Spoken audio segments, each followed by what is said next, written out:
Okay, this is gold. A very significant erosion of my perfect family illusion.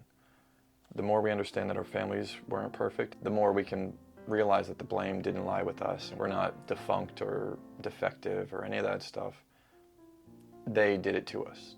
Obviously, they had their own reasons, but they did it to it. That's just the simple fact of the matter. Their families did it to them, and so forth and so forth. You know, who knows where your family line, where it started and kept going and getting stronger and stronger. This is the sad reality. A very significant erosion of my perfect family illusion occurred the day I allowed myself to grieve the loss of my long-term best friend.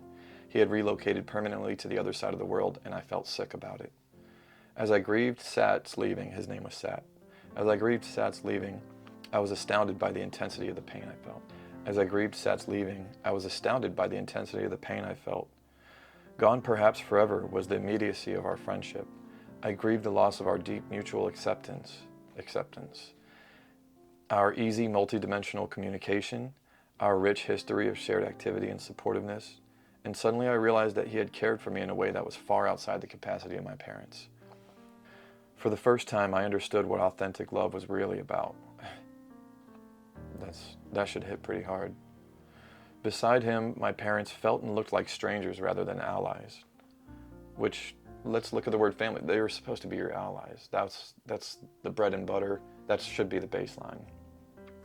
But they made you into their little cronies and literally shaped your whole personality or deformed it.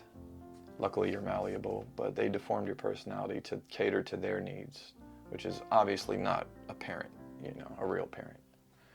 Beside him, my parents felt and looked like strangers rather than allies. Their love was empty notions, not feelingful behaviors. Tissue paper, not wood.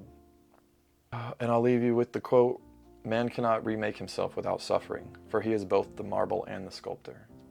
Even when we would leave the house, we'd say, "Bye, I love you." And so there was this notion that we all loved each other, but it never manifested in any actual kind of way. It was just we said that, and it was more out of like tradition than, or the old superstition that you may never see them again if they get hit by cars, stuff like that. But the love wasn't there. It was just empty words. So their love was empty notions, not feelingful behaviors. Yeah. So peace.